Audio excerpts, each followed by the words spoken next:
IT job అంటే ఒక హుందాతనం, ఐటీ జాబ్ అంటే ఒక రాజసం. అది నిన్న మొన్నటి వరకు.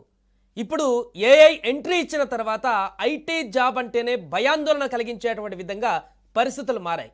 ఏ క్షణాన ఎంతమంది ఉద్యోగాలు కోల్పోతారు, ఎంతమంది జీవితాలు రోడ్డు మీద పడిపోతాయి, ఎంతమంది కలలు చెదిరిపోతాయి అనేటువంటి ఆందోళన ప్రస్తుతం నెలకొంది. ఎందుకంటే ప్రతి కంపెనీ వేల సంఖ్యలో లే ఆఫ్స్ ప్రకటిస్తుంది without any reason.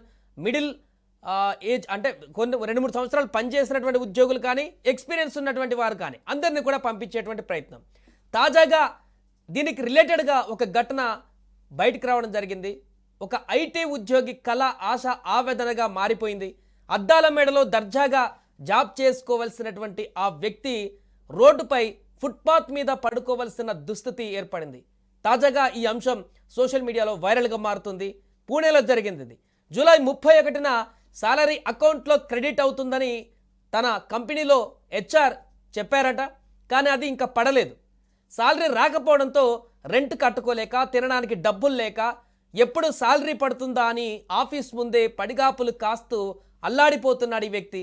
Salary pay చేయకపోవడంతో office ముందే ఫుట్పాత్ మీద పడుకొని నిరసన తెలిపాడు. తన ఆఫీస్ బ్యాగ్నే దిండుగా చేసుకొని, తన బట్టలతో సహా ఆ బ్యాగ్ అంతా తెచ్చుకొని అక్కడ 3 రోజులుగా రోడ్డు మీదే పడుకుంటున్నాడు. ఇందుకు సంబంధించినటువంటి ఫోటో, అతడు రాసినటువంటి ఒక లేఖ కూడా సోషల్ మీడియాలో వైరల్ కావడంతో ఇప్పుడు తీవ్ర చర్చనీయాంశంగా మారింది. ఇలాంటి ఐటీ సెక్టార్ కంపెనీలలో కూడా ఉద్యోగులు ఎదుర్కొంటున్నటువంటి అంశాలు ఈ యొక్క ఘటన తార్కాణంగా మారింది. ఐటీ జాబ్స్ తెచ్చుకోవడం చాలామంది కళ. అయితే ఇప్పుడు చేస్తున్నటువంటి ఉద్యోగం ఎప్పుడు ఊడుతుందో తెలియక బిక్కుబిక్కుమంటున్నటువంటి పరిస్థితి చాలామంది ఉద్యోగుల్లో కనిపిస్తుంది. జీతాలు చెల్లించడంలో కూడా ఆలస్యమవుతున్నటువంటి సంఘటనలు వెలుగులోకి వస్తున్నాయి ఈ ఘటనతోటి తాజాగా.